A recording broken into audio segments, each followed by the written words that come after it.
దేవుని వాక్యాన్ని మనం విందాము.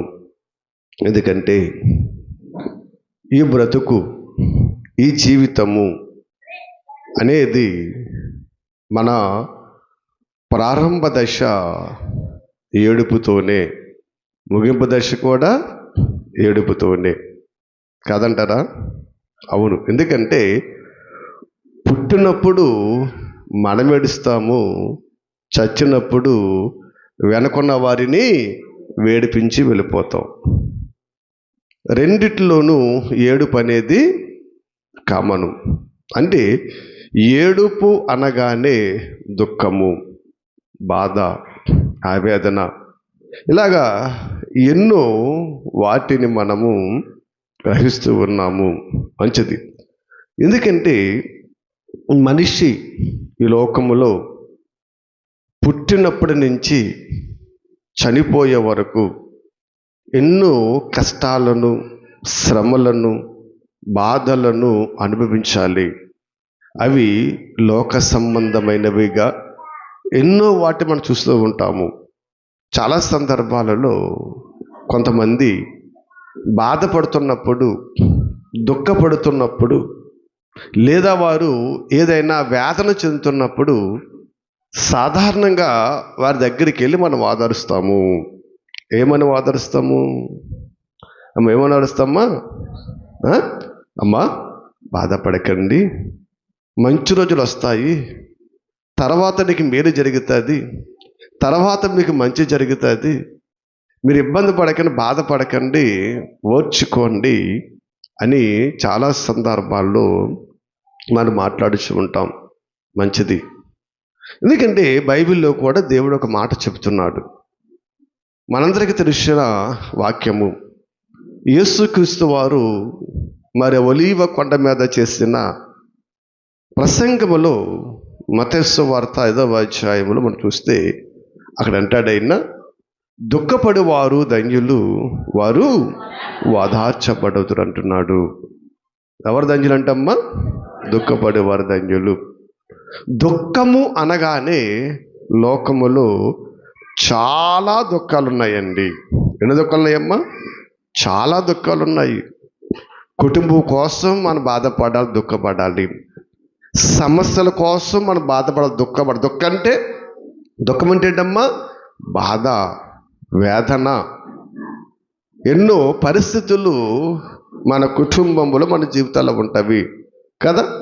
మన కుటుంబం కోసం బాధపడాలి, వ్యాధులతో బాధపడాలి, సమస్యలతో బాధపడాలి, పరిస్థితులతో బాధపడాలి, ఇంటి వారితో బాధపడాలి. ఇలాగా చాలా మరి బాధలు, దుఃఖాలనేవి లోకం అనుకున్నవి. కాబట్టి ఇక్కడ దుఃఖపడువారు ధన్యులు అనగానే లోకం ఏముందనుకుంటే, దుఃఖము, ఏ దుఃఖము పడినా ధన్యులు అనే మాటలో లోకం వెళ్ళిపోయింది. కానీ లోకములో అన్ని దుఃఖాలు పడేవారు ధన్యులు మాత్రము కాదండి. చాలా జాగ్రత్తగా దేవుని వాక్యాన్ని మనం ఆలకించాలి. ఎందుకంటే కొన్ని దుఃఖాలు, కొన్ని కష్టాలు, కొన్ని శ్రమలు అనేవి మనకు మనముగా కొని తెచ్చుకునే ఉంటావి కాదండి. మనకు మనముగా కొని తెచ్చుకునే ఉంటావి, లేదా వాటి అంతటా వచ్చే ఉంటావి, లేదా ఇతరుల ద్వారా వచ్చే ఉంటావి. ఇలాగా రకరకాల దుఃఖాలు, రకరకాల శ్రమలు, సమస్యలు అనేవి మనలను, మన కుటుంబాలను వెంటాడుతూ ఉంటవి. కాబట్టి జాగ్రత్తగా మనం ఆలోచన చేయాలి. ఎందుకంటే దుఃఖము పడువారు ధన్యులు అనగానే లోకములో ప్రతి దుఃఖపడువారు ధన్యులు కదండి. అసలు ఏ దుఃఖపడువారు ధన్యులు? ఏ దుఃఖాన్ని మనం కలిగి ఉండాలి? దుఃఖం అనగా బాధ, దుఃఖం అనగా వేదన, దుఃఖం అనగా అవమానము, నిందలు చాలా వస్తాయి.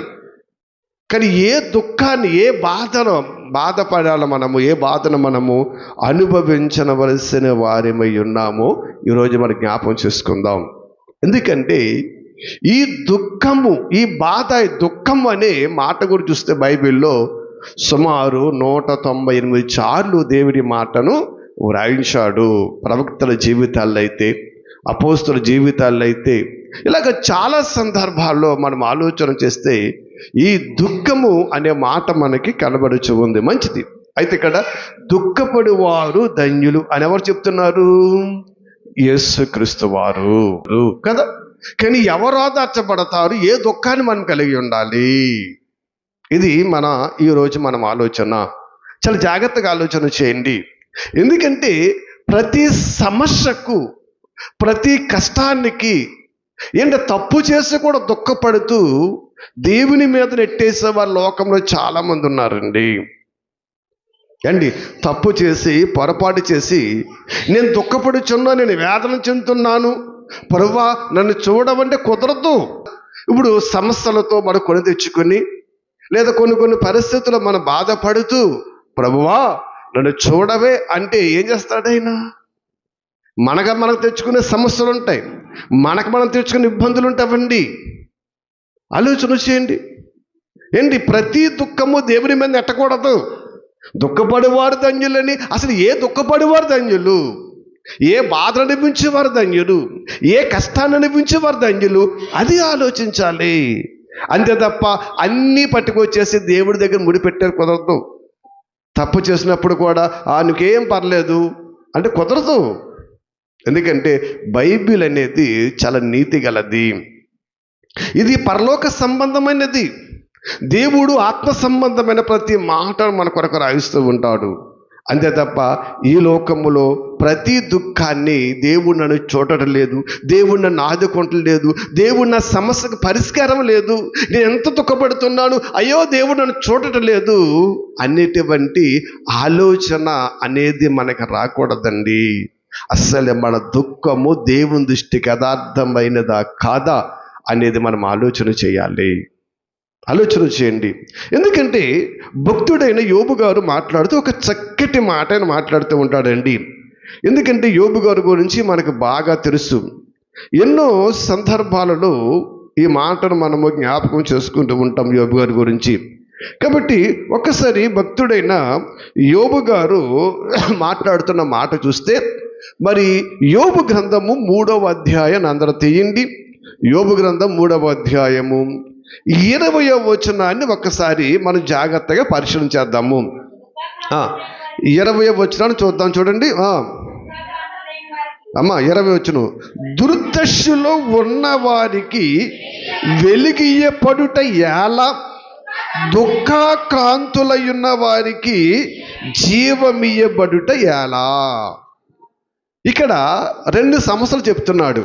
ఒకటి దుర్దశ. దుర్దశ అంటే చెడ్డ దశ, లేదా దౌర్భాగ్య పరిస్థితి, లేదా కష్టమైనది, లేదా హీనమైనది. ఇవన్నీ ఈ దుర్దశ కిందకు వస్తాయి. అంటే కష్టమైనది, హీనమైన దశ, బాగోలేని దశ, ఇలాగా మరి చెడ్డ దశ, ఇటువన్నీ చెడ్డ స్థితి, ఇవన్నీ కూడా ఆ దుర్దశ అనేటువంటి పదములోకి వస్తూ ఉంటాయి. కాబట్టి ఇక్కడ 2 మాటలను చెప్తున్నాడు. ఒకటి, దుర్దశలో ఉన్న వారికి వెలిగి ఇవ్వడుట ఎలా. రెండోది, దుఃఖక్రాంతులైన వారికి జీవం ఇవ్వబడుట ఎలా అన్నాడండి కదా. ఇక్కడ 2 చెప్తున్నాడు. అంటే ఎలా అంటే ఇస్తాడనా ఇవ్వడనా? ఇక్కడ ప్రశ్న కదా. దుర్దశలో ఉన్న వాడికి ఏమి ఇవ్వాలన్నాడమ్మా? వెలుగివ్వాలి. కష్టాలలో, శ్రమల్లో కూడా వెలుగివ్వాలి. ఎలా అంటే ఇస్తాడు ఇవ్వడా చెప్పాలి. దుఃఖక్రాంతులైన వారికి జీవం ఇటు ఎలా అంటే భక్తుడు ప్రశ్న వేస్తున్నాడు. అంటే నువ్వు దీనదశలో ఉన్నావని, నువ్వు బాధల్లో ఉన్నావని, నువ్వు కష్టాల్లో ఉన్నావని నీకు మేలు చేసేస్తే వెలిగిచ్చేస్తాడు దేవుడు. ఎలా ఇస్తాడు అసలు నీకు? ఇవ్వడు అంటున్నాడండి. ఎందుకు ఇవ్వడు? దుఃఖక్రాంతులైన వారు ఏమన్నాడు? దుఃఖపడేవారు ధన్యులు, పరలోక రాజ్యము వారిది. వారు ఆదర్శపడతారంటే జీవం అంటే ఏంటి? నిత్య జీవం అంటే ఏంటి?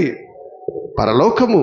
అసలు జీవం ఏంటి? ఎలా వాళ్ళకి ఎలాగిస్తారంటున్నాడు అంటే చాలా జాగ్రత్తగా దేవుని వాక్యాన్ని మనం ఆలోచించాలండి. ఎందుకంటే దుర్దశ, కష్టం అంటే ప్రతి దాని దేవుని మీద మెట్టకూడదు. దుఃఖం అంటే ప్రతి దాన్ని దేవుడు మెట్టివేయకూడదండి.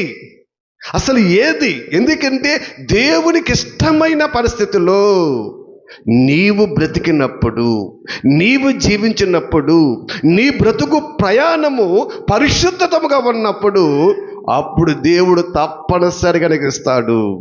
ఇక్కడ లోకములో నిష్టానుసారంగా తిరుగుతూ, లోకములో నీ ఇష్టానుసార సమస్యలతో నువ్వు బాధపడుతూ, దేవుని కొరకు బ్రతకకుండా, దేవుని ఆలోచన జీవించకుండా, దేవుని కొరకు ఏ మాత్రము నీలో భయభక్తులు లేకుండా దేవుడు ఇవ్వమంటే ఎలా ఇస్తాడు? అర్థమైందా? అంటే దేవుడు ఇవ్వాలంటే మనలో ఏముండాలి? భక్తి జీవితం ఉండాలి కదా. ఇప్పుడు దుఃఖపడువారు ధన్యులు అనగానే లోకములో ప్రతి దుఃఖాన్ని దేవుని దగ్గర ఎట్టకూడదండి. నిప్పు కాలుతుంది ఏండి, అది పట్టుకుంటే చేయి కాలుతుంది మనకు తెలుసు, అయినా పట్టేసుకోవడం చేయి కాలిపోయింది. దేవుడి దగ్గర ప్రార్థన చేస్తే, ఏంటి ప్రభువా ఈ బాధ నాకు, ఈ వేదన నాకు అంటే ఏమంటాడు దేవుడు? ఏమంటాడు? వరి పిచ్చివాడా, అది కాలుతుందని తెలుసు కదా, కాలుతుందని తెలిసి పట్టుకుని నువ్వు తప్పు చేసి ఇప్పుడు నా మీద నెట్టుతున్నావేంటి, ఎలా నీకు ఇస్తాను అంటున్నాడండి. అదే నీకు తెలియకుండా, తెలియని పరిస్థితుల్లో అది నీకు తగిలింది అనుకోండి, నువ్వు ఊహించిన స్థితిలో, అప్పుడు దేవుడు ఏమన్నాడు? నీకు తెలియకుండా, నీ ప్రమేయం లేకుండా జరిగింది కాబట్టి నేను ఏం చేస్తున్నాడు ఆయనమ్మా? వాదారుస్తారంటాడండి. అయితే ఇక్కడ ఏ దుఃఖాన్ని మనం కలిగి ఉండాలి, ఏ బాధను మనం కలిగి ఉండాలి, ఎటువంటి వేదన స్థితిలో మనం ఉండాలంటే పౌలు గారు కొరింథీయులకు రాస్తూ ఒక చక్కటి మాట ఆయన మాట్లాడుతూ ఉన్నాడు. ఒక్కసారి మనందరం కూడా తీద్దాం. కొరింథీ రాసిన 2వ పత్రికము 7వ అధ్యాయము ఒకసారి 9వ వచనం నుంచి మనం చూద్దాం. మీరు దుఃఖపడితిరని సంతోషించటం లేదు కానీ మీరు దుఃఖపడి మారు మనసు పొందుతురని ఇప్పుడు సంతోషించుచున్నాను అన్నాడండి. ఒకసారమ్మ, పౌలు గారు కొరింథీలో ఉన్న ప్రజలతో మాట్లాడుచున్నాడండి. ఆయన ఏముత్తరం రాస్తున్నారంటే, ఇదిగో మీరు దుఃఖపడుతున్నారని నేను సంతోషించట్లేదు, బాధపడలేదు, సంతోషించట్లేదు. కానీ ఎప్పుడు సంతోషిస్తున్నాడంటే ఆయన, మీ దుఃఖము ఏం కలగాలి? మారు మనసు కలగాలి. నీ దుఃఖము మారు మనసు కలిగినప్పుడు అప్పుడు నేను సంతోషిస్తాను అంటున్నాడండి. మంచిది, ఇంకా ముందుకు వెళ్తే అంటాడు ఆయన, ఎలయనగా ఏ విషయములోనైనాను మా వలన మీరు నష్టము పొందుటకై దైవ చిత్తానుసరముగా దుఃఖపడితిరి. అంటే ఇప్పుడు దుఃఖము, ఈ బాధ అనేది, ఈ వేదన అనేది ఎలా ఉండాలంటమ్మా? దైవ చిత్తానుసరముగా, దేవుని చిత్తానుసరముగా ఏముండాలంటమ్మా? దుఃఖం ఉండాలి. అంటే దేవుని చిత్తము కాని దుఃఖాలు ఉంటాయా ఏమ్మా? దేవుని చిత్తము కాని బాధలు ఉంటాయా? దేవుని చిత్తము కాని సమస్యలు ఉంటావా? చాలా ఉంటాయి లోకములో. ప్రతి సమస్య దేవుని మీద నెట్టేకండి, ప్రతి బాధ దేవుని మీద నెట్టేకండి, ప్రతి కష్టాన్ని దేవుని మీద నెట్టేకండి. ఎందుకంటే కొన్ని మనం కొని తెచ్చుకునే ఉంటావి, అవన్నీ దేవుని మీద నెట్టేకండి. చాలా జాగ్రత్తగా. ఎందుకంటే దైవ చిత్తానుసరమైన దుఃఖము, దేవుని చిత్తానుసరమైన దుఃఖము, ఆ దుఃఖము మనలో ఉండాలి, ఆ బాధ ఉండాలి. దేవుని గురించి, దేవునిలో బ్రతకటం కోసం, దేవునిలో జీవించటం కోసము, దేవునిలో నడవటం కోసము ఎన్నో శ్రమలండి, ఎన్నో బాధలు, వేదనలు, నిందలు, అవమానాలు ఎన్నో ఉన్నవండి. దేవునిలో బ్రతకటానికి ఇవన్నీ అనుభవించినప్పుడు మనం ఏం పడాలి? దుఃఖపడాలి. ఆ దుఃఖపడి వారు ధన్యులు. అంతే తప్ప లోకములో నీ కుటుంబం కొరకు ఉదయం వెళ్ళావు, సాయంకాలం వరకు అలసిపోయి గట్టిగా పని చేసి వచ్చేసి సాయంకాలం ఇంటికి వచ్చాక, ప్రభువా కాలు చేతులు ఆగేస్తున్నా, ఏంటి ప్రభువా అంటే అది దేవుని చిత్తానుసారం దుఃఖమా?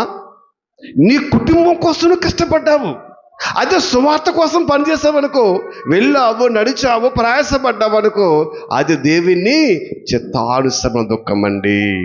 చాలా జాగ్రత్తగా దేవుని వాక్యం మనం ఆలోచించాలి. ఇంకా ముందు చూడండి, దైవ చిత్తానుసరణ దుఃఖం అంటండి రక్షణార్థమైన మారు మనసు కలగజేస్తుందంట.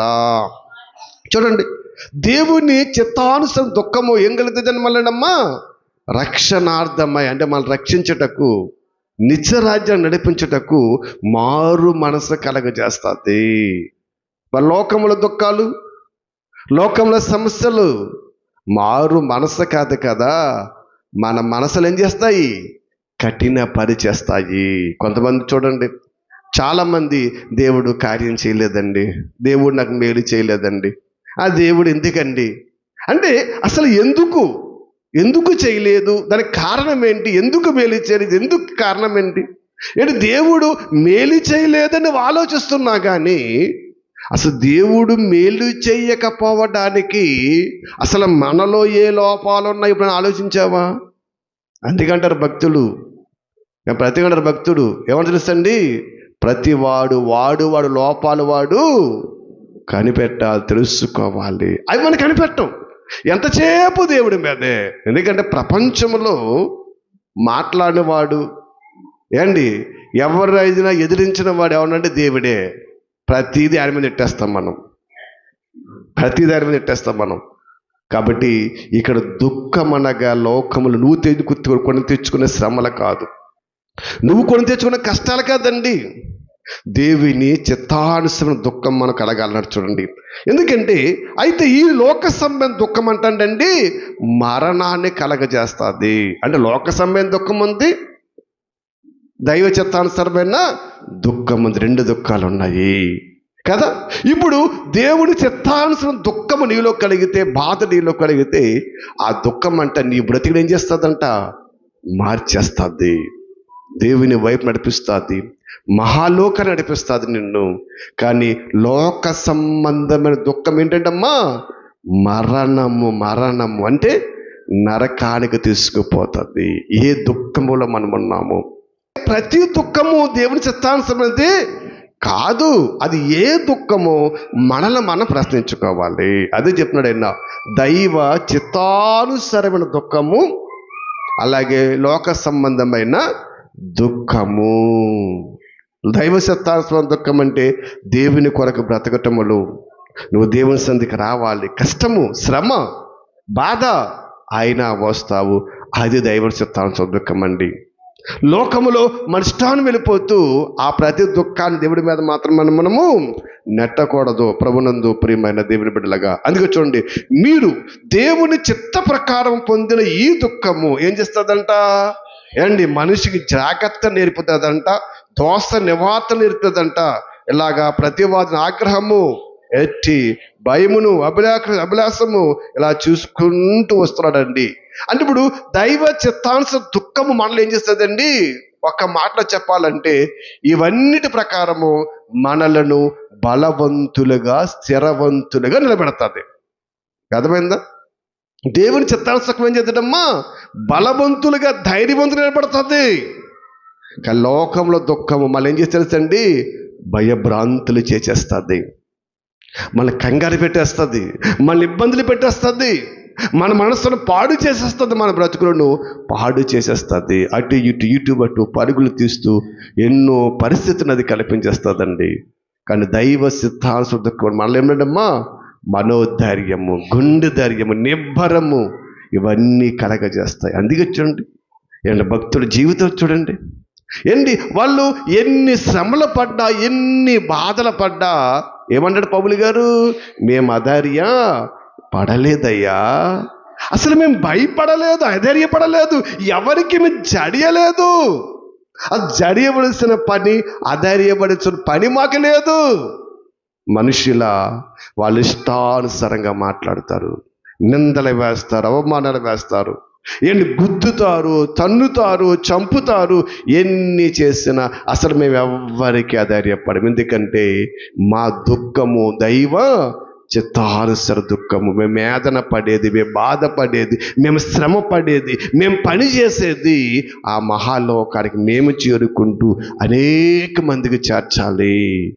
ఈ ప్రయాణములో మా మరణానికైనా సిద్ధమే, దెబ్బలకైనా సిద్ధమే, అవమానాలకైనా సిద్ధమే. ధైర్యాన్ని ఇచ్చింది చూడండి. ప్రభునందు ప్రియమైన దేవుని బిడ్డలుగా, అదే లోక సంబంధ దుఃఖమైతే ఎలా ఉంటుంది?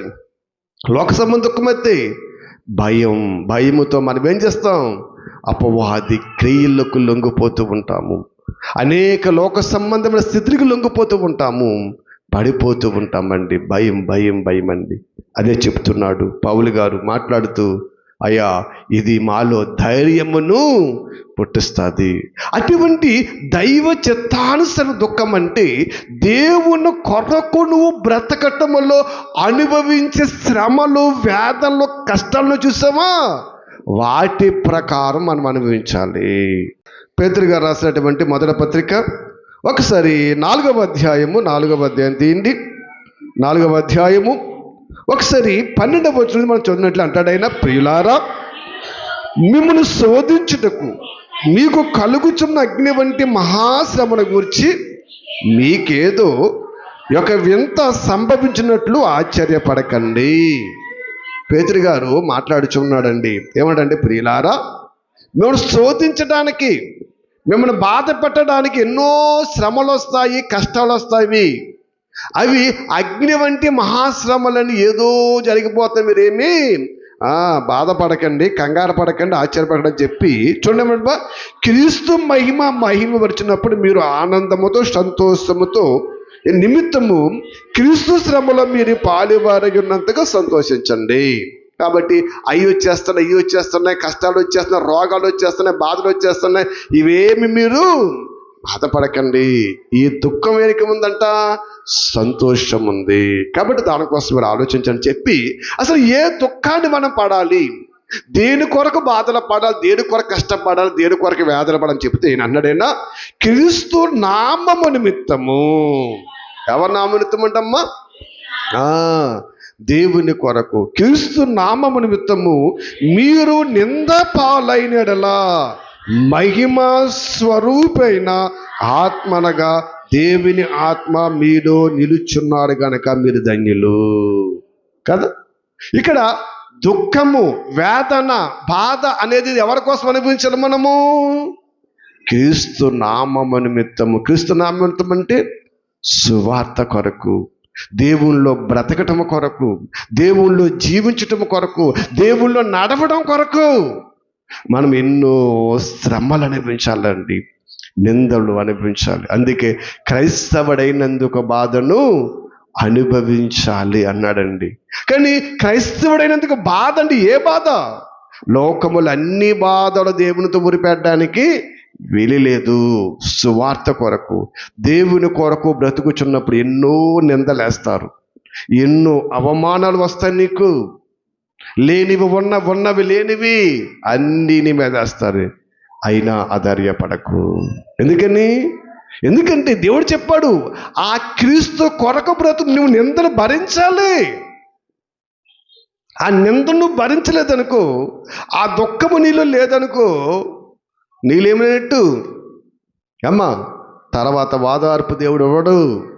నింద భరించుడు గొప్ప భాగ్యము అని వాక్యం చెప్తుందండి. ఏం భరించడమ్మా? నింద. కానీ భరిస్తామా? ఒకటంటే 2 ఎగస్ట్రా చదువుతాం, 2 అంటే 4 చదువుతాం, కానీ భరించాలి. తెలుసా, నిందలు వచ్చినప్పుడు ఈ 7 నిలబడుతుంది అనుకో, ఈ 7 వదిలేయాలి. దేవుని బిడ్డగా ఆలోచన చేయండి. అదే పరిచర్య, అదే దేవుళ్ళో బ్రతకడం అంటే. ఇవాళ లోకమంతా అంటుంది ఏమడుతుందండి, క్రైస్తవులు చాలా ఓర్పు గలవారు అంటే అర్థమేంటి? ఓర్పు గలవారు అంటే అర్థమేంటి అమ్మా? యేసుక్రీస్తు ఒక చెంప మీద కొడితే 2వ చెంప ఇమ్మని. అదే ఓర్పు, అదే సహనము. నింద భరించుట గొప్ప భాగ్యము. అది ఎవరి కోసము? నువ్వు చేసిన తప్పులు కాదు, నువ్వు వేసిన వేషాలు కాదు, నువ్వు చేసిన పొరపాట్లు కాదు, ఈ నిందలు కాదు, క్రీస్తు నామము నిమిత్తము నింద. మీరు బాగా ఆలోచన చేయండి. ఎందుకంటే లోక సంబంధ దుఃఖం వేరు, దైవ చిత్తానుసరం దుఃఖం వేరు. దేవుని కొరకు బ్రతుకుతున్న ఎన్నో నిందలు వస్తూ ఉంటాయి, ఎన్నో అవమానాలు వస్తూ ఉంటాయి. ఆలోచన చేయండి ఏండి. మన ప్రార్థనకి వెళ్తే చాలామంది వంకలాడుతూ ఉంటారు, ప్రార్థన చేస్తే వంకలాడుతూ ఉంటారు, వాక్యం చెబితే వంకలాడుతూ ఉంటారు, పాటలు పాడితే వంకలాడుతూ ఉంటారు కదా. చాలామంది చాలా రకాలుగా వంకలు పెడుతూ ఉంటారు, నిందలు వేస్తూ ఉంటారు. అటువంటి నిందలు మన మీద రావాలండి, అటువంటి అవమానాలు మనకు కలగాలి. అవి ఎంత నిందిస్తే, నీ గురించి ఎంతమంది చెయ్యని నేరాన్ని చెడ్డగా మాట్లాడుకుంటే, చేసిన నేరానికి వచ్చమ్మా, చెయ్యని తప్పుని నేరాన్ని ఎంత నీ గురించి ఎక్కువగా మాట్లాడుకుంటే, ఇదిగో పరలోకములు నీకంత గొప్ప ఘనత. ఎందుకంటే ఇక్కడ నిందించబడ్డావు, ఇక్కడ బాధపడ్డావు, ఇక్కడ శ్రమలు అనుభవించావు, ఇక్కడ నీలో నువ్వు నలిగిపోయావు. అప్పుడు అంటాడు దేవుడు, అబ్రహాము రొమ్మున ఆనుకుని ఏం చేస్తాడైనా వాదారుస్తాడు. ఆ దుఃఖపడివారు ధన్యులు. అంతేగాని లోకములో కుటుంబం కొరకు, లోకములో మన తప్పుల కొరకు, మన ఇష్టానుసారంగా ప్రతి దానికి దుఃఖపడేవారు ధన్యులు కాదండి. ఆలోచన చేయండి. క్రీస్తు నామమున వల్లమ్మా మనము దుఃఖపడాలి. సువార్త కొరకు, ప్రార్థన కొరకు. నేను లోకం ఎంతోమంది అనుకుంటారు, మనం ప్రార్థన చేస్తున్నప్పుడు హేళన చేస్తారు, చేసుకోనివ్వండి, మనకెందుకు. మనం పాట పాడుతుంటే హేళన చేస్తారు, చేసుకోండి, మనకెందుకు. మీకు అదే చెప్తున్నాము. ఎదుటివారు హేళన, ఎదుటివారు ఏదో అంటారని ప్రార్థన చేయకండి, మానేకండి. ఎదుటివారు ఏదో అంటున్నారని మానేకండి. మీరు పాటలు పాడటం, ప్రార్థన చేయటము, వాక్యం చదవటము. వాళ్ళు అంటూ ఉంటే మీకు ధన్యత, మనందరికీ ధన్యత. వాళ్ళు అనాలే, మీకు తెలుస్తుంది అసలని, అసలు అనాలి. వాళ్ళు ఎంత అంటే అంత మంచిది తెలుసండి. అది క్రైస్తవులకు అర్థం కాక ఏదో బాధ చేసుకుంటారు ఒకనండి. వాళ్ళు ఎన్ని నిందలేస్తే అంత మనకి మంచిది. అందుకే మీరు క్రీస్తు నామమును నింద పాలైన మీరు ధన్యులు. ఆ నింద ఎవరి కోసం పడాలమ్మా? దేవుని కోసము, పరిచర్యలో, దేవుని చిత్తములో, దేవుని ఉద్దేశములో, దేవుని ఆలోచనలు మన నిందపడాలండి, లోకములో కాదండి. ఆలోచన చేయండి. అందుకే అదే వాక్యం కింద చూడండి. మీలో ఎవడైనను నరహంతుడుగా కానీ, దొంగగా కానీ, దుర్మార్గుడుగా కానీ, పరుల జోలికి పోవువాడుగా కానీ బాధ అనుభవింపతగదు. నేను దుఃఖపడువారు ధన్యులు అన్నాను కాదని, మీ ఇష్టం వచ్చిన లోకములు మీరు నా హత్య చేసేసి నేను జైలుకి వెళ్ళిపోయాను, ప్రభువా ఈ జైలు నేను భరిస్తున్నానంటే కుదరదు. నువ్వు చెయ్యని నేరానికి ఏమవ్వాలి? జైలుకి వెళ్ళాలి. చెయ్యని నేరానికి దేవుని నామమిత్తము. చూడండి, అపోస్తలులు ఎంతమంది చెరసాలలో వేయబడ్డారు. వాళ్ళు ఏం నేరాలు చేశారు? వాళ్ళు ఏమైనా హత్య చేశారా? ఏమైనా దోచుకున్నారా? ఏమీ చేయలేదండి. మీరు క్రీస్తును నమ్మండి, ఈయన లోకరక్షకుడు, నిత్య జీవాన్ని ఇస్తాడు, మహాగణుడైన గొప్పవాడు. మీరు అనుసరిస్తున్నది తప్పు, వ్యర్థమైనదని మీరు ఆచరిస్తూ ఉన్నారు. ఇది యథార్థమైనది, నిజమైనది అని చెప్పినందుకు ఏం చేశారు? వాళ్ళని జైల్లో వేశారు. అది అంతే తప్ప నరహంతకుడిగా ఉండి బాధ అనిపిస్తే తప్పు. అదని చూడమ్మా, మీలో ఎవడును నరహంతకుడుగా కానీ, లేదా దొంగతనము చేసి కానీ, లేదా దుర్మార్గుడిగా ఉండి కానీ, లేదా పరుల జోలికి పోవచ్చు కదండి. పరుల జోలికి కొంతమంది ఉంటారు, ఎంతసేపు ఇతరులకు ఎరుగుతూ ఉంటారు. మొన్నకి వీడియో చూశానండి. ఒక కుర్రోడు చక్కగా రోడ్డు అంటే వెళ్తున్నాడండి, చక్కగా రోడ్డు అంటే వెళ్తున్నప్పుడు అండి అక్కడ కుక్క పడుకుని ఉంది. అది వెళ్ళొచ్చు కదా, దాని దగ్గరికి వచ్చి పెడేయలేమని అన్నాడు దాన్ని. అది కెవ్వు లేసి అతను బాగా వెళ్ళిపోయింది.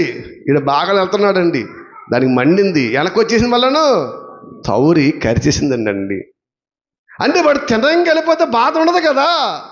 ఇప్పుడు దేవుడా కుక్క కరిచేసిందంటే తప్పు ఎవరిదా? దేవుడిదా, కుక్కదా, నీదా? ఎవరు తప్పు?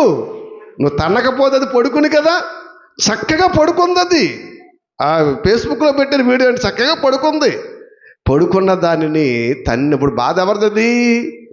నీది. అంతే తప్ప అది దేవుంది కాదండి. ఎందుకంటే ప్రతి బాధ దేవుడి మీద ఎట్టేస్తాం. సమాజానికి అర్థం కావట్లేదండి. మన తప్పులు చేసి, మన పొరపాట్లు చేసి, ప్రభువా చూడవా అంటే ఏమన్నాడైనా ఆమోసి గ్రంథంలో?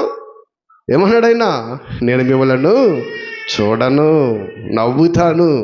మీకు ఆపద కలిగినప్పుడు నేను నవ్వుతాను. అదే నా కోసము, సువార్త కోసము, పరలోక రాజ్య కోసము మీరు భరించిన నిందలు పడండి, అవమానాలు పడండి, వ్యాధులు పడి శ్రమ పడండి. మీకంటే ముందు నేను మీ నిమిత్తము దుఃఖపడతా అన్నాడండి. ఆలోచన చేయండి. ప్రభునంత ప్రియమైన దేవుని బిడ్డలుగా మనం ఆలోచన చేస్తే, అందుకే ఇక నరకంతుడుగా, దొంగగా, దుర్మార్గుడుగా, పరులు జోలికి పోవాడుగా మనం ఏం కొనడమ్మా బాధ అనుభవింప తగదు. ఈ బాధ దేవుడి మీద నెట్టితే కుదరదు. కానీ ఏ బాధ అనుభవించాలి? క్రీస్తు నామము నిమిత్తము మన బాధ అనుభవించాలి. పరిచర్య కొరకు, సువార్త కొరకు, క్రీస్తులు బ్రతకడం కొరకు మనం ఏం చేయాలి? బాధ అనుభవించాలండి. ఎందుకంటే క్రైస్తవ జీవితం అంటే మామూలుది కదండి. చాలామంది లోకం అనుకుంటారండి, ఏంటి క్రైస్తవ జీవితం చాలా ఈజీ అనుకుంటారు, క్రైస్తవ జీవితం శ్రమలు ఎందుకుంటారండి. తెలియక అసలు క్రైస్తవ జీవితం అంటే ముళ్ళ పరుపు మీద నడక లాంటిదండి. ప్రతిరోజు గుచ్చుకుంటూ రక్తం కారుస్తూ ఉంటుందండి. ముళ్ళంటే లోకులండి. ఎన్ని విధాలుగా మాట్లాడితే, ఎన్ని విధాలుగా నిందలు, అవమానాలు మీద మోపుతారు తెలుసా? అటువంటి ప్రయాణం అందండి. పువ్వులో పరుపు మీద నరకం కదండి. లోకములో వాళ్ళ బాట ఏంటది? పువ్వులు పరుపు మీద నడకలదని. వాళ్ళు తప్పు చేసినా, ఏం చేసినా వాళ్ళు ఎవ్వరు ఏమనరు. చూడండి, మనం చాలా సందర్భంలో ఎవరన్నా ఇద్దరు దెబ్బలాడుకోవాలనుకోండి, ఏంటి ఒక మంచివాడు ఒక చెడ్డవాడు ఇద్దరు దెబ్బలాడుకున్నారు కదా. ఒక మంచివాడు ఒక చెడ్డవాడు దెబ్బలాడుకున్నారు. సాధారణంగా ముందు వెళ్ళి మనం ఎవరు అడుగుతాం? సాధారణంగా ముందు ఎవరు అడుగుతామా? మాట్లాడరండి, మంచివాడిని అడుగుతాం. ఎందుకని? వాడితే నీకెందుకు అంటాం? దుర్మార్గం అనం. అంటే అసలు లోకంలో దుర్మార్గం రాకుండా పట్టించుకోరు. చెయ్యన్నారనక మంచివాడిని ఎందుకు రెడీగా ఆడుతున్నా? చెయ్యన్నారనక మళ్ళీ తిట్లు కూడా ఈడికే వస్తాయి. అదండి దేవుని నామము నిమిత్తము చెయ్యని స్థితిలో ఎన్నో మనం అనుభవించాలండి. శ్రమలు, కష్టాలు ఇవన్నీ అండి క్రైస్తవ జీవితము. ఇవి చాలాసార్లు చెప్తూ ఉంటాం. బంగారము కొలిములోకి వెళితేనే దాన్ని పూర్వరూపాన్ని తెచ్చుకుంటుంది. అది కొలుములోకి వెళ్ళకపోతే అది మాసిపోయి మచ్చలు పడి పూర్వ రూపం అంటే పాత రూపం ఎలా ఉంటుంది? ఫస్ట్ బంగారం ఎలా ఉంటుంది? దగ మెరిచిపోతుంది. ఆ రూపం రాదండి. అది కొలుములోకి వెళ్ళాలి. మనము కూడా శ్రమలలోకి వెళితేనే ఆ శ్రమల యందు మనం ఏం చేయాలి? మళ్ళా పూర్వపు రూపం తెచ్చుకుంటాం. ఏంటా పూర్వరూపం? ఏమ్మా ఏంటా పూర్వరూపం? మనం పుట్టినప్పుడు ఏ పాపము లేదు. అటువంటి రూపాన్ని అందుకని యేసుక్రీస్తు వారు మీరందరూ కూడా పసి పిల్లలను పోలి ఉండాలి. మీరు అందరూ కూడా అటువంటి రూపాన్ని తెచ్చుకోవాలి. శ్రమలు అనుభవించాలి, కష్టాలు అనుభవించాలండి. ఎంతో మనలో మస్టంతా పోవాలి. ఇది ఎంతో కల్మషం నిండిపోయిందండి. ఈ దేహములు, ఈ హృదయములు అణువణువు నిండిపోయింది. ఇదంతా వెళ్ళిపోవాలి. ఇదంతా వెళ్ళిపోవాలంటే శ్రమలు అనే కొలుములో మనం కాల్చబడాలండి. శ్రమలు అనే కొలుములో మనము కాల్చబడాలి. అందుకే చూడండి, పౌలు గారు అంటాడు చూడండి, నేను ఎంతమంది ఎన్ని ఇబ్బందులు పెట్టానో, ఎన్ని శ్రమల పాలు చేశానో, ఈ శ్రమలన్నీ అన్నా తగినవి. ఏ శ్రమలో? ఆయనకు వచ్చిన శ్రమలు అంటండి, ఆయనకు వచ్చిన కష్టాలండి, ఆయనకు వచ్చిన బాధలన్నీ కూడానండి, ఇవన్నీ నేను అనుభవించవలసిందే. లోకములో మనము తప్పులు చేసి దుఃఖపడటము అది దేవునికి చిత్తానుసరం దుఃఖము కాదండి. తప్పు చేయకుండా మనం దుఃఖపడాలి. చెయ్యని నేరానికి అవమానం పొందాలి, చెయ్యని నేరానికి బాధపడాలి, చెయ్యని నేరానికి మనం ఏమనిపించాలి? శిక్షను అనుభవించాలండి. అదండి క్రీస్తు నామమునిమిత్తము నింద పాలవటం అంటే అది. కాబట్టి ఇంకా మనం చూసినట్లయితే అది పేతురు రాసిన పత్రిక 2వ అధ్యాయములో 19-20 వచనాలు చదువు చూడండి. ఎవడైనను అన్యాయముగా శ్రమ పొందుచు దేవుని గూర్చిన మనస్సాక్షి కలిగి దుఃఖము సహించునిడల అది హితమగును. హితమంటే ఇష్టమైనది. ఎవరికి ఇష్టమైంది? దేవునికి ఇష్టమైనది. ఇష్టమంటే ఇష్టమైనదంట. దేవునికి ఏమి ఇష్టమైందంట? ఏంటి దేవుడికి ఎవడు ఇష్టపడ్డాడు? ఎవడైనా సరే అన్యాయముగా, న్యాయం కాదండి, అన్యాయముగా శ్రమ పొందుచు దేవుని గురించి మనస్సాక్షి కలిగి దేవుళ్ళో చక్కగా బ్రతుకుతూ దేవుని కొరకు జీవిస్తూ దేవుని పరిచర్యలో, దేవుని పనిలో, భక్తి జీవితం, విశ్వాస జీవితంలో మనం కొనసాగుతున్నప్పుడు అండి అన్యాయము. అన్యాయం అంటే ఏంటి ఏమా? అన్యాయం అంటే ఏంటి? చెయ్యని దానిని మోపటమే అన్యాయము కదా. అన్యాయముగా ఏంటి? అన్యాయముగా అంటే న్యాయమైనది కాదు, అన్యాయముగా. ఎవడంటే అన్యాయముగా శ్రమ పొందుచు ఉన్నప్పుడు, మంచి మనస్సాక్షి కలిగి ఉన్నప్పుడు ఆ దుఃఖం అంటండి మీరు సహిస్తే అది ఎవరికంటండి? దేవునికి హితమవుతుంది. వారు వాదార్చబడతారు, వారిది పరలోక రాజ్యము. ఆ దుఃఖము కావాలి అంతే తప్ప లోకములో ప్రతి దానిని మనం కలిపేసుకుని అన్ని దుఃఖాలు దేవుడి మీద ఎట్టేకండి. జాగ్రత్త. నీ సమస్యలు కూడా దేవుడి మీద ఎట్టేకండి. అదే దేవుడు కలగజేరుకోకండి. ఆత్మ పరిశీలన జ్ఞానముతో పరిశీలించాలి మనము. ఇది మన వల్ల వచ్చిందా, దేవుని కొరకు వస్తుందా? చాలా జాగ్రత్తగా మనం పరిశీలన చేసుకోవాలి ప్రభునందు ప్రియమైన దేవుని బిడ్డలుగా. ఎందుకంటే క్రైస్తవ జీవితం అంటే చాలా విలువైందండి. దేవుడు మనలను తన కుమారు రక్తం చేత కొన్నాడండి. ఇది మామూలు బ్రతుకు కాదు. చాలామందికి అర్థం కావట్లేదు. బాప్తిజం తీసుకున్నాం, ఇంకేంట్లే పరలోకం మాది అనుకుంటున్నారా? ఏమి ఉండదండి. పరలోకం వెళ్ళాలంటే ఎన్నో శ్రమలు అనుభవించాలండి. మనం విన్నాం గత వారములో అబ్రహాము నీతిమంతుడు అనిపించుకోవటానికి ఎన్ని బాధలు పడ్డాడంటే ఆయన, ఎన్ని శ్రమలు పడ్డాడైనా. నీతి అనే మాట ఉరినొచ్చేసిందా? దాని వెనక ఎంతో చరిత్ర ఉందండి. దాని మనకొద్దా? మనము కూడా అన్ని అనుభవించాలండి. అబ్రహాముకో న్యాయం, మనకో న్యాయం కాదు. యోబుకో న్యాయం, మనకో న్యాయం కాదండి. ఆది కాండములో ఆదాము మొదలుకొని కడవ మానవుడు యేసుక్రీస్తు మళ్ళా వచ్చే వరకు బ్రతికి ఉన్న మానవుడు అందరూ కూడా ఒకటే న్యాయము, ఒకటే నీతండి. దేవుడు న్యాయము తప్పనవాడని ఉందండి ఈ లోకములో.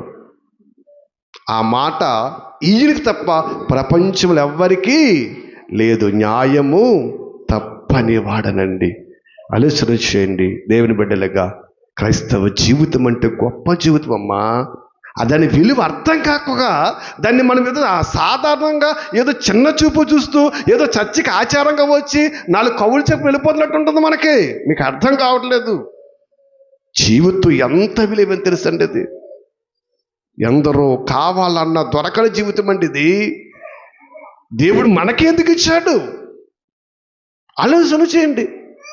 ఏంటి సపోజు ఒక 100 సంవత్సరాల ముందు, మనము ఒక 100 సంవత్సరాల ముందు ఇదే గ్రామంలో మనం పుట్టామనుకోండి, మనకు రక్షణ ఉందా లేదా?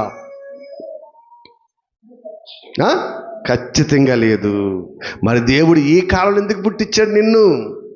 నువ్వు రావాలి పరలోకము, ఆయన చూడాలి అని ఆశ, నీ కొరకని ఆప్యాయత. అందుకే ఏ కాలములు ఎవరు పుట్టాలో కాలానుగా దేవుడు మనకు ఇచ్చాడు. మన తాత ముత్తాతలకు లేని ధన్యత దేవుడు మనకిచ్చాడండి. కాళ్ళ దన్నుకోకండి. లోకముల పరిస్థితుల ప్రకారం దాన్ని దూరం చేసుకోకండి. మనుషుల మాటలు విని పాడు చేసుకోకండి.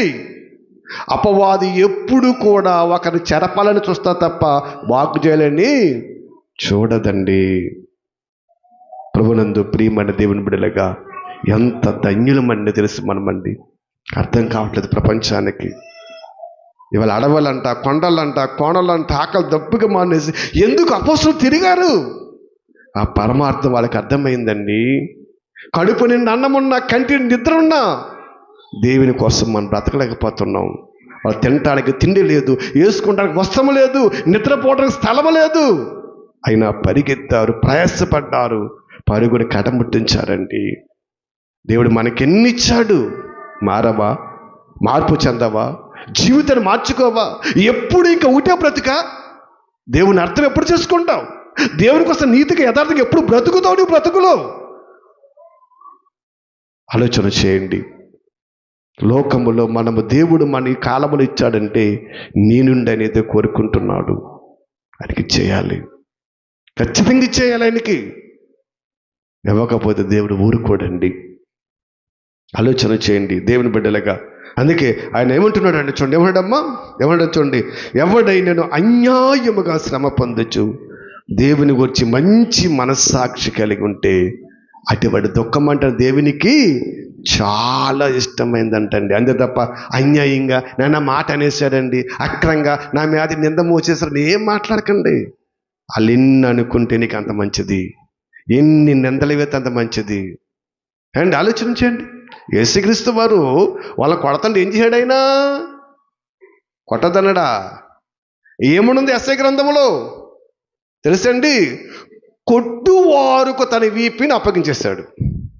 కొట్టువారికి ఏం చేయడమ్మా? వీపిని కొట్టుకోండి అన్నాడు, అంతే. వాళ్ళు ఎన్ని దెబ్బలు కొడితే అంతా దీనికే మంచిదండి. కొట్టువారు తన వీపుని అప్పగించాడు. ఒక్క కొరడా దెబ్బ కొట్టగానే ప్రభువా వీళ్ళు ఎందుకు కొడుతున్నారంటే వాళ్ళందరూ ఏమైపోతారు? భస్మం అయిపోతారు. అక్కడ ఉండడం కాళ్ళండి, అంత పవర్ఫుల్ ఆయన దగ్గర ఉంది. అయినా సరే కొట్టి వారికి వీపుని అప్పగించాడు. మరి నీ మీద ఎంత మోపుతాడు? ఎందుకు నువ్వు భయపడుతున్నావు? ఎందుకు గాబర పడిపోతున్నావు?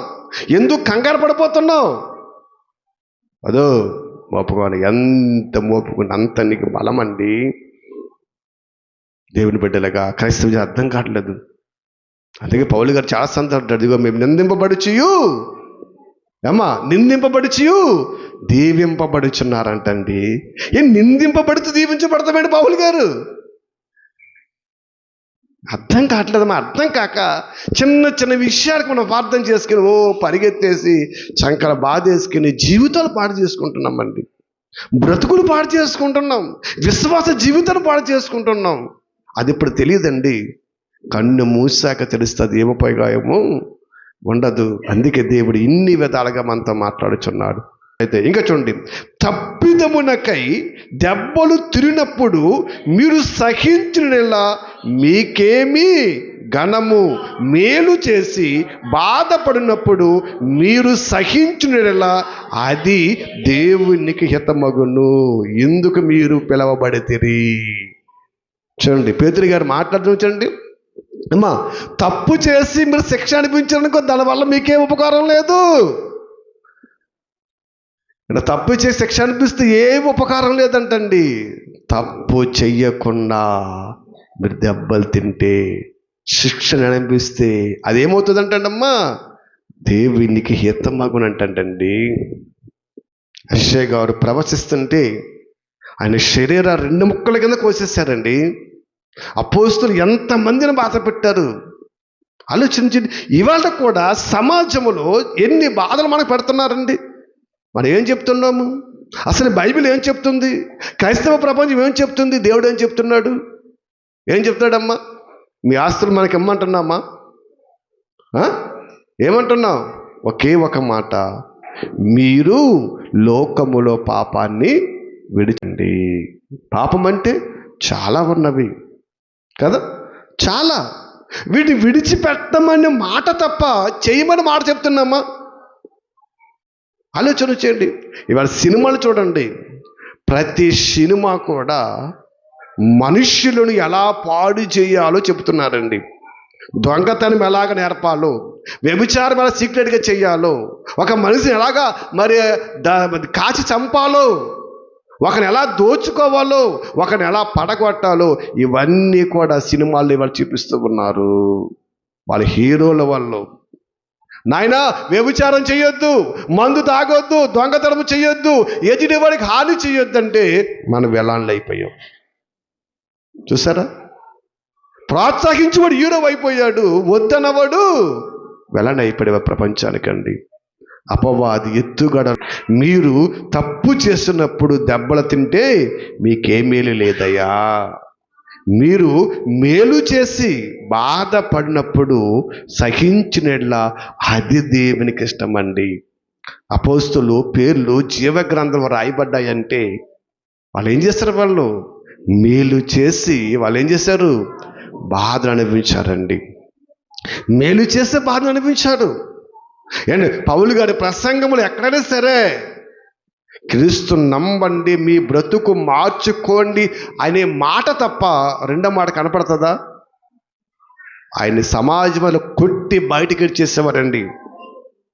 చచ్చుబడి వదిలేతే శిష్యులు తీసుకెళ్ళి మళ్ళా నిలబెట్టేవారండి. ఏం చెప్పాడు?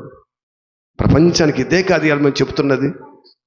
ఏమ్మా ఆలోచన చేయండి. నరహత్య చేయకపోతే, జైల్లోకి వెళ్ళకపోతే నీ కుటుంబం చక్కగా ఉంటాము. అంతే కదా. మనం తప్పు చేయొద్దని చెబుతున్నాము, పాపం చేయొద్దని చెబుతున్నాము. లోకమేమో వాటిని ఎలా చేయాలో ప్రోత్సహిస్తుంది. చాలా జాగ్రత్తగా ఉండండి. తప్పిదమ్మనికే దెబ్బలు తింటే ఏ ఉపకారం ఉండదు నీకు.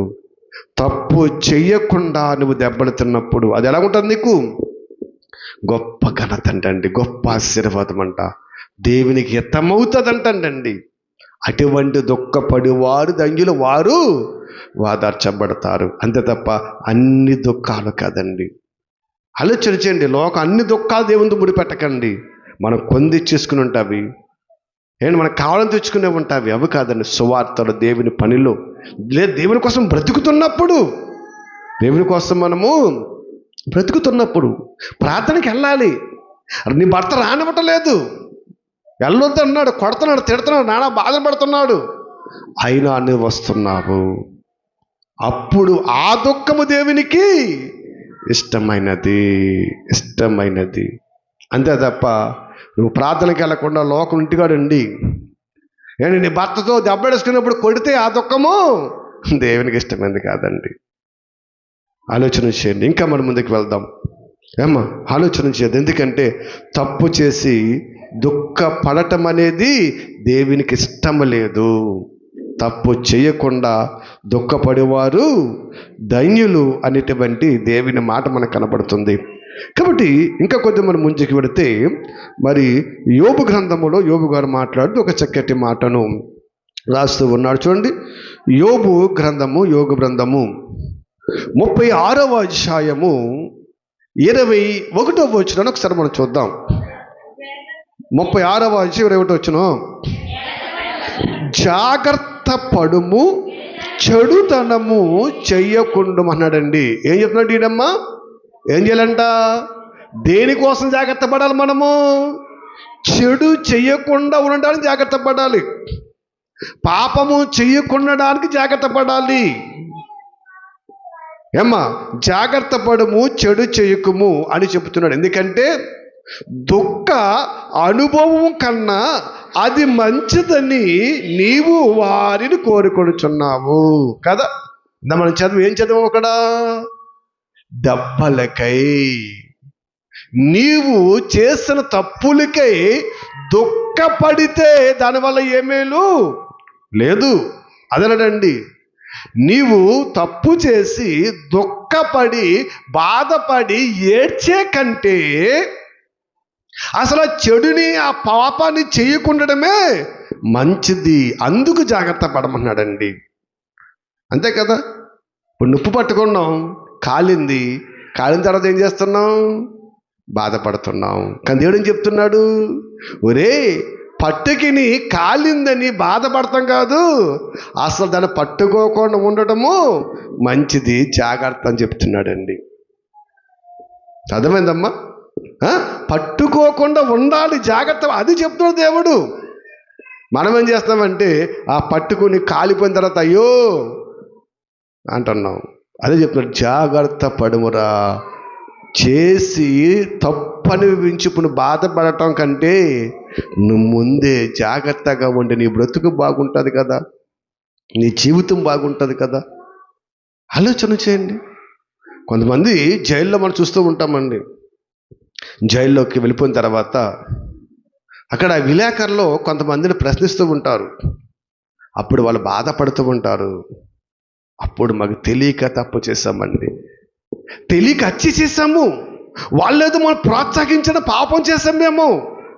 ఇవాళ మా కుటుంబానికి దూరం అయిపోయామండి, బిడ్డలకు దూరం అయిపోయాము, సమాజం దూరం అయిపోయామండి, బాధ అనిపిస్తూ ఉన్నామండి.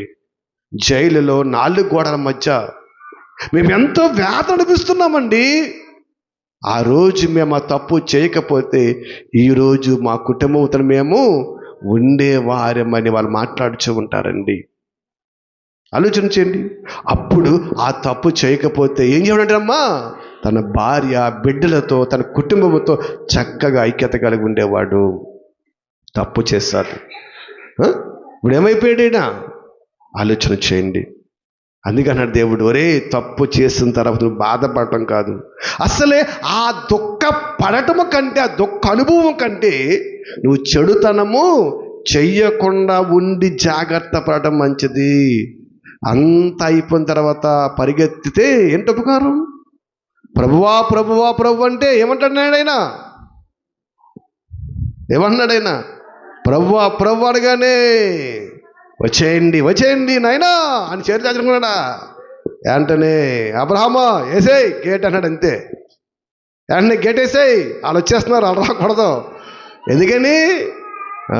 నా నిమిత్తం దుఃఖపడిన వారి కథల్లో లోకములో శ్రమలు కొని తెచ్చుకున్నారు, కష్టాలు కొని తెచ్చుకున్నారు. ప్రతి దుఃఖము ఏదో నా గురించే పడినట్లు బాధ అనిపించేస్తున్నారు నాయన. అదో వేసే అక్రమం చేయవాళ్ళన్న ఎదురు నుంచి మీరు పడే. దేవుని బిడ్డలుగా క్రైస్తవ జీవితం అంటే చాలా విలువైందండి. దేవుడు ఎన్ని విధాలుగా మనతో మాట్లాడుచున్నాడు, ఎన్ని విధాలుగా ఆయన మనకు బోధిస్తూ ఉన్నాడు. ఎందుకనుకున్నారు? నా బిడ్డలారా, మీరు నాశనం మౌయిపోవడం నాకు ఇష్టం లేదు నాయన, వచ్చేయండి, నా దగ్గరకు వచ్చేయండి అని దేవుడు పిలుస్తున్నాడండి. ఆ పిలుపుని లెక్క పెట్టకుండా అలక్ష్యం చేస్తూ లోకముల మనుషులు ఇష్టానుసారంగా వెళ్ళిపోతున్నారు. అందుకే ఏమంటున్నాడంటే చూడండి, ఏంటి చెడుతనము చేయటకు మీరు జాగ్రత్త. ఎందుకంటే బడి బాధపడకంటే అలా తప్పు చేయకుండామే మంచిది కదా అన్నాడండి. ఆ చిన్న హత్య చేయకపోతే ఇవాళ నీ కుటుంబంతో చక్కగా ఉందువు కదా. చెయ్యని నేరానికి తప్పు అనిపించాలి, చేసే నేరాలకు కదండి. చేసేవన్నీ చేసేస్తూ ఉంటాం. పైగా మన ప్రభువా కుదరదానికి. దేవుడంటే ఎవరు అనుకున్నారండి? మన గ్రామ ప్రెసిడెంట్ అనుకుంటున్నారా? లేదా మన ఎమ్మెల్యే అనుకుంటున్నారా? లేదా ముఖ్యమంత్రి అనుకుంటున్నారా? ప్రధానమంత్రి అనుకుంటున్నారా? దేవుడి ముందు వీళ్ళందరూ అమ్మా ఆఫ్టర్ ఆల్ వీళ్ళందరూ దేవుడి ముందు ఎన్నిక లేని వారు. వీళ్ళందరూ దేవుడు ఎందుకు పనిచేయరు? వీళ్ళు లోకంలో న్యాయాధిపతులు, లోక అధికారులు ఎంతమంది ఉన్నా ఆయన దృష్టికి ఎందుకు పనిచేయరండి? ఆయన ఎవరైనా సుప్రీం. ఇటువంటి వారిని ఎందరినో పుట్టించి జ్ఞానమిచ్చి నడిపించి సంరక్షిస్తున్న దేవుడండి. లోకము దేవుణ్ణి చాలా అశ్రద్ధ చేస్తుంది. లోకము దేవుడు అంటే చాలా భయం లేదు, భక్తి లేదు. అయ్యో నా నోట అబద్ధం వస్తుంది, దేవుడు చూస్తున్న జ్ఞానం లేదు. నేను పాపం చేస్తున్న దేవుడు చూస్తున్నాడు, భక్తి లేదు మనుషులకండి. పైకి మాత్రము అబ్బో లోకములో మనంతా భక్తి పరులు ఉండరన్నట్టు నటిస్తాం. ఆ నటనానికి వద్దండి, యథార్థ జీవితం కావాలి. అందుకే తప్పు చేసే కంటే తప్పు చెయ్యకుండా మీరు దుఃఖపడండి అన్నాడండి. దుఃఖపడేవారు ధన్యులు అనగానే ప్రతి దుఃఖాన్ని దేవుని దగ్గర తీసుకొచ్చేసి ప్రభువా అంటే కుదరదండి. లోకములు మనం తెచ్చుకున్న దుఃఖాలు ఉంటాయి, మనం తెచ్చుకున్నామంటే అవి కాదండి. దేవుని కొరకు దేవుని బ్రతుకుచున్నప్పుడు, దేవుని కొరకు నీతిగా బ్రతుకుని ఆకలి వస్తుంది, దప్పుకొస్తుంది, వస్త్రహీనం వస్తుంది, ఎన్నో శ్రమలు వస్తాయి, దేవుని కొరకు బ్రతుకు రోగాలు వస్తాయి. అటువంటి దుఃఖం కావాలండి దేవునికండి, అటువంటి దుఃఖం కావాలి. ఆలోచన చేయండి. యోబు ఏం తప్పు చేసినప్పుడు రోగం వచ్చింది? దేవుని కోసం నీతిగా బ్రతికినందుకండి ధన్యుడయ్యాడు అతనండి. ఆలోచన చేయండి. ఇలా ఎంతోమంది భక్తుల జీవితాలు మనకు కనబడుతున్నాయి. అందుకే యేసుక్రీస్తు వారు చెబుతుంటాడు ఆయన, ఎందుకంటే మంచి చేస్తే మనం ఎందరో అనిపించాలి, అది దేవునికి చాలా ఇష్టమైనది. కాబట్టి అందుకే యేసుక్రీస్తు వారు ఏం చెప్తున్నారు ఒకసారి మనం చూస్తే లోక సువార్త 26వ అధ్యాయము, లోక సువార్త ఒకసారి అందరూ తీయండి, 6వ అధ్యాయము 21 నుంచి మనం చదువుదాం. ఇప్పుడు ఆకలి కొనుచున్న మీరు ధన్యులు, మీరు తృప్తిపరచబోదురు. ఇప్పుడు ఏడ్చుచున్న మీరు ధన్యులు, మీరు నవ్వుదురు. మనుష్య కుమారు నిమిత్తము మనుష్యులు మిమ్మును ద్వేషించి వెలివేసి నిందించి మీ పేరు చెడ్డదని కొట్టివేయబడినప్పుడు మీరు ధన్యులు. దేవుని స్తోత్రములు. ఎప్పుడు ధన్యులంటమ్మా? ఎప్పుడు ధన్యులంట? మనుష్య కుమారు నిమిత్తము ఏమ్మా మనుషులు ఏం చేస్తారంట? వీళ్ళు ద్వేషిస్తారు. ద్వేషించడం అంటే మిమ్మల్ని శత్రువులుగా వాళ్ళు చూస్తారు, వాళ్ళు ప్రేమించరు. వాళ్ళు ఏం చేస్తారమ్మా? శత్రువులుగా చూస్తారు, ద్వేషిస్తారండి. ద్వేషిస్తారు. తర్వాత ఏమంటమ్మా? వెలివేస్తారు. వెలివేస్తారు. తర్వాత ఏం చేస్తారంట? నిందించి నిందించి తర్వాత ఏం చేస్తారంటమ్మా? అసలు మీ పేరు చెడ్డదని కొట్టేస్తారంట. పేరు చెడ్డదని కొట్టేస్తారా? పేరు చెడ్డదని ఎలా కొట్టేస్తారు? ఏమో పేరు చెడ్డ ఎలా కొట్టేస్తారు? మన పేరు మీద ఇంటి వరకు కొడతారేంటి? పక్కవారు చెప్తారు వాడు మంచోడు కాదు, లేకపోతే ఆ మంచిది కాదు, వాళ్ళు ఇటువంటి వాళ్ళు, వాళ్ళు అటువంటి వాళ్ళు అని ఏం చేస్తారు? పక్కవారికి మన గురించి ఏం చెప్తారు? చెడ్డగా చెబుతారు. సమాజంలో మనకున్న మంచి పేరు చేస్తారు, వాళ్ళు కొట్టి వేస్తారు. ఏం భయపడకు. లోకములో నీ పేరు మనుషులలో కొట్టివేస్తే ఎవడకు కావాలరా? అక్కడ నీ పేరు రాయపడాలి. జీవ గ్రంథంలో నీ పేరు రాయబడి అది కావాలి దేవుడు చెప్తున్నాడు అని చెప్తున్నాడు. లోకములో నీకు దండేసి దండం పెడతానుకోకు, నీ పేరు చెడ్డదని ఏం చేస్తారంట? కొట్టేస్తారు. కొట్టేస్తారు. తెలుసండి, ఫోన్లు చేసుకొని చెప్తారు కదా, పక్క వరుస చెప్తూ ఉంటాం మనం. వాళ్ళతో చెప్తూ వీళ్ళతో చెప్తూ ఉంటాం, ఆ మంచిది కాదు, లేదా అతను మంచోడు కాదు, వాళ్ళు ఎలాంటి వాళ్ళు అలాంటి వాళ్ళు అని మనము మంచిని కూడా చెడుగా చిత్రీకరించి అనేక మందిని ఏం చేస్తాం? మనము మార్చేస్తాము. అదే చెప్తున్నాడు యేసుక్రీస్తు వారు. నాయన మీరేం బాధపడకండి, ఆకలి కొన్నారా, ఏం పడకండి. ఏమడమ్మా? మీరు తృప్తిపరచబడతారా? ఏడుస్తున్నారా? ఏడవండి. మీరు దుఃఖపడండి. మీరేం చేస్తారు? వాదార్చబడతారు. ఈ లోకములు నిందలు ఎన్నాళ్ళు, ఈ లోకం అవమానాలు ఎన్నాళ్ళు, ఈ లోకంలో బాధలు ఎన్నాళ్ళు. అప్పుడే సగం జీవితం అయిపోయింది. కొంతమంది మరణం దగ్గరలో ఉన్నాం, కొంతమంది కొంత వయసు ఉంది, కొంతమంది కొంత వయసు ఉంది. ఆల్రెడీ వెళ్ళిపోవడం సిద్ధంగా ఉన్నాయి. ఇంకా నాలుగు పోతే భూమి మీద కొంతకాలం ఏడవలేమా? కొంతకాలం ఓర్చుకోలేమా? ఆలోచన చేయండి. ఏమో ఆపరేషన్ గల్లో తీసుకెళ్ళి డాక్టర్ కోచేస్తాడు. ఎందుకు ఓర్చుకున్నా? అయ్యబాబు నేను బాధపడలేనండి, నన్ను కొయ్యొద్దు అంటే ఏమంటాడు? నేను బాధపడలేను, నన్ను కొయ్యొద్దు, నన్ను ముట్టుకోవద్దు అంటే ఏమంటాడు? మొత్తం శరీరం అంతా కుళ్ళిపోయి చచ్చిపోతాం. అయినా సరే కోసేయి అంటాం, డబ్బులు ఇచ్చి మరీ కొంచుకుంటాం. ఎందుకని? ఆ బాధ అనిపిస్తే లోపల రోగము తగ్గితే తర్వాత ఆడు కొయ్యాలి, కొయ్యి లోపల చెడుని తీసేయాలి, కుట్లేయాలి, ఇంటికి వచ్చి ఎన్నో కష్టాలు అనిపించాలి, బాధ అనిపించాలి. వీటన్నిటి వెనక ఆ రోగం ఏమవుతుంది? బాధ వెనక మరలా ఆ బాధను పడకుండా మనం ఏం చేస్తాం? సంతోషంగా ఉంటామండి. దేవుని కొరకు అదేనండి. దేవుని బిడ్డలుగా ఆలోచన చేయండి.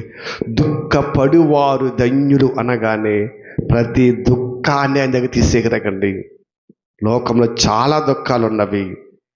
దేవుని కొరకు బ్రతుకుటలో, దేవుని కొరకు జీవించడం, దేవుని కొరకు నువ్వు ప్రయాణించడంలో, చదువుడులో, ప్రతి విషయంలోనండి ఆ దుఃఖాన్ని గురించి ఆయన మాట్లాడుతున్నాడు. అందుకే చూడండి ఏమన్నాడమ్మా? మిమ్మల్ని నిర్దించి మీ పేరేం చేస్తారంట? చెడ్డదని కొట్టివేయబడినప్పుడు మీరు ధన్యులయ్యా, మీరు ధన్యులు అయ్యో తెలుసు ఏంటండి? ఆ దినమందు మీరు సంతోషించి గంతులేచేస్తారంట, డ్యాన్సులు వేచేస్తారంట. ఈ వేళేమో వాళ్ళ అన్న మాటలకేమో ఇంట్లోకి తలిపేసుకుంటాం, కానీ అదే పొద్దున ఏంటమ్మా? డ్యాన్సులు. ఇప్పుడు ఏడుస్తున్నావు, ఏం పర్లేదు దేవుని కోసము. రేపొద్దున ఉంది పరలోకములు. ఏం చేస్తావు నువ్వు? గంతులు వేస్తావు, మహాలోకం వెళ్ళిపోతావు. నాయన దేవుని కొరకు శ్రమ పడండి, దేవుని కొరకు కష్టపడండి, దేవుని కొరకు నిందలు అవమానాలు ఎన్నైనా భరించండి అమ్మా. దేవుడంటే ఆయన మహాలోకాన్ని మన కోసం సిద్ధపరిచాడు. ఆ మహాలోకం మనం వెళ్ళాలంటే మన శ్రమల వల్ల, మన కష్టాల వల్ల మనం ఏమల్లి మెరుగు పట్టబడాలండి. మెరుగు పట్టబడాలి. కత్తికి పదును రావాలంటే ఏం చేయాలి అమ్మా? ఏం చేయాలి? కొలుములోకి వెళ్ళాలి, కాల్చబడాలి. తర్వాత మరల ఆ కమ్మరి వాడు చుట్టిసుకుని దానిని సాగగొట్టాలి. అక్కడ ఇబ్బంది అండి. మరలా దాడు ఏం చేస్తాడు? ఆఖరి ఇచ్చుకుని రాయాలి, కాల్చబడాలి, చదువులు చేయబడాలి, పదులు పెట్టబడాలి. అప్పుడు అది పదులకు ఉపయోగపడుతుంది. క్రైస్తవ జీవితం కూడా అంతేనండి. శ్రమలనే కొలుములో మనం ఉన్నాము, ఇబ్బందుల ఇరుకుల్లో మనం ఉన్నాము, అవమానాలను ఎదుర్కొన్నటువంటి పనులలో మనం ఉన్నామండి. ఇవన్నిటిని మనం భరించుకుంటూ వెళ్ళాలి. అందుకే చూడండి, మనిషి కుమారు నిమిత్తము మనుష్యులు మిమ్మల్ని ఏం చేస్తారు? ద్వేషించి వెలివేసినారని చెప్పిన కింద వచ్చారు. ఇదిగో మీ ఫలము పరలోకమందు గొప్పదై ఉన్నదని వారి పితరులు ప్రవక్తలు అదే విధముగా చేశారంటండి. ప్రవక్తలు అందుకే ఓర్చుకున్నారంట, పితరులు అందుకే ఓర్చుకున్నారంట. పరలోకంలో ఫలము గొప్పది. దానికోసం నిందలు, అవమానాలు, బాధలు ఎన్నో వాటిని ఓర్చుకుని బ్రతికారు. ప్రభునందు ప్రియమైన దేవుని బిడలగా మనం ఆలోచన చేసినట్లయితే లోకములో మన కొరకు ఎన్నో మరి శ్రమలు, నిందలు, వేదనలు ఇవన్నీ ఉంటాయని దేవుడు బ్రతుకుతున్నప్పుడు వేటికి వెనకనికేయకండి. ఎవరు అంటున్నారని ప్రార్థన మానకండి, ఎవరో నవ్వుతున్నారని పాట పాడటం మానకండి, ఎవరో హేళన చేస్తారని ప్రార్థన చేయటం మానకండి, వాక్యం చదవడం మానకండి. మీకు తెలీదు వాళ్ళు ఎంత అంటే మీరంత ధన్యులు. మిమ్మల్ని ఎంత హాల్లో చిన్నగా చూస్తే మీరంత గొప్పవారండి. యాకోబు పత్రిక 4వ అధ్యాయము 8-9 వచనం మనం చూద్దాం. చూడండి ఒకసారి. దేవుని యొద్దకు రండి, అప్పుడు ఆయన మీ యొద్దకు వచ్చును. పాపులారా, మీ చేతులు శుభ్రము చేసుకుని, దిమనస్కులారా, మీ హృదయములను పరిశుద్ధ పరుచుకొనండి. ఇక్కడ ఆయన పిలుస్తూ ఉన్నాడు. యాకోబు గారి ద్వారా ఏమన్నాడని దేవుడు, నేను దేవుని యొద్దకు రండి, అప్పుడు ఆయన మీ యొద్దకు వచ్చును. ఎప్పుడైతే మీరు దేవుళ్ళకి వస్తారో, దేవుళ్ళో ఉంటారో, దేవుని కొరకు బ్రతుకుతారో, ఆ దేవుళ్ళో యథార్థంగా బ్రతికినప్పుడండి, దేవుని ఆత్మ మనలో ఉన్నప్పుడండి, ఎన్ని నిందలైనా శ్రమలైనా అసలు మనకి ఏ లెక్క ఉండదు. అనుకుంటాం అంతే. ఎప్పుడు ఆత్మ నిన్ను బలపరుస్తుంది, ఆత్మని శక్తివంతంగా చేస్తుంది. ఎప్పుడైతే ఆత్మ లేదో అప్పుడు మనం చిన్న చిన్న మాటకి ఏమైపో తెలుసండి, ఏం చేస్తాం? పౌరుషం వచ్చి మనం పడిపోతూ ఉంటాం, తొలగిపోతూ ఉంటామండి. ఆలోచన చేయండి. కాబట్టి ఇంక కింద చెప్పుకుంటూ వచ్చుండేమో కింద చూడండి. వ్యాకుల పడి దుఃఖపడి ఏడవండి, మీరు మీ నవ్వు దుఃఖమునకు, మీ ఆనందము చింతక మార్చుకోండి అయ్యా. వ్యాకుల పడండి, బాధపడండి, ఎన్నో శ్రమలు అనుభవించండి. ఆయన వ్యాకుల పడండి, దుఃఖపడండి, ఏడవండి. ఎందుకంటే ఈ లోకములో దేవుని కోసం మీరు ఇన్ని నిందలు, ఇన్ని అవమానాలు, ఇన్ని పరిస్థితులు మీరు భరిస్తే ఒకరోజు ఉంది, దుఃఖపడేవారు ధన్యులు. వారు ఏం చేస్తారు? వాదార్చబడాలి. వాదార్చబడాలంటే ఇక్కడ దుఃఖాన్ని పడాలి, బాధలు పడాలి, నిందలు పడాలి, అవమానాలు పడాలి. ఇదేమండి అమ్మా, మీ ప్రవక్తలు అదే చేశారంట. ఏం చేశారు ప్రవక్తలు? నిందలు పడ్డారు, అవమానాలు పడ్డారు, బాధలు అనిపించారు, వ్యాధులు అనిపించారు, కష్టాలు అనిపించారండి, ఎన్నో పరిస్థితులు అనిపించారండి. ఇంకా మనకు చాలా ఇష్టం, మనకి అటువంటి అగ్ని వంటి మహాశ్రమలు మనకి లేవు. నిజంగా వాళ్ళు అయితే బాబోయ్ తవురేసేవారు, కొట్టేసేవారు, చంపేసేవారు, ఎన్ని బాధల మహానుభావులు అనిపించారు. అటువంటి అగ్ని వంటి మహాశ్రమలు మనకు లేవు. అయినా దేవుడు మన ఎడల కృప చూపించాడు. దేవుని కొరకు బ్రతకటములో జీవితాలు మార్చుకోకపోతే, విన్న వాక్యాన్ని విని అర్థం చేసుకొని బ్రతుకుడు దేవుని వైపు తిప్పుకోకపోతే, ఏదో ఒక రోజు కన్ను మూస్తే, కన్ను తెరిస్తే ఎక్కడికి వెళ్ళిపోతాం ఆలోచన చేయండి. దుఃఖపడివారు ధన్యులు, వారు వాదార్చబడదురు. ఏ దుఃఖపడాలి? దేవుని కొరకు బ్రతకటులు, అంతే తప్ప లోకములో ప్రతి దుఃఖము కాదు. ఏం చెప్పాడు? నువ్వు దొంగతనము చేసి, హత్య చేసి, లేదా ఇంకోటి చేసి బాధ అనిపిస్తే ఆ బాధ నాకు సంబంధం లేదన్నాడండి. దేవుని కొరకు చెయ్యని నేరాన్ని, చెయ్యని తప్పును, చెయ్యని అవమానాలను భరించినప్పుడు నీవు ధన్యుడవు. ఇదే క్రైస్తవ జీవితము. దీన్ని భరించడానికే మనం పుట్టాము, దీన్ని మొయ్యడానికే మనం లోకంలో మనం ఉన్నామండి. అందుకే సుఖదుఖాలు దేవుడు మన బ్రతుకులో చక్రాలుగా పెట్టాడు. ఆలోచన చేయండి. మన పుట్టిక ఏడుపుతో ఉంది, చావు ఏడుపుతో ఉంది, మధ్యలో ఉన్నదంతా కూడా దేవుని కోసం. మన ఎన్ని దినము ఎన్నో శ్రమలు దుఃఖపడుతూ లోకం బ్రతకాలి.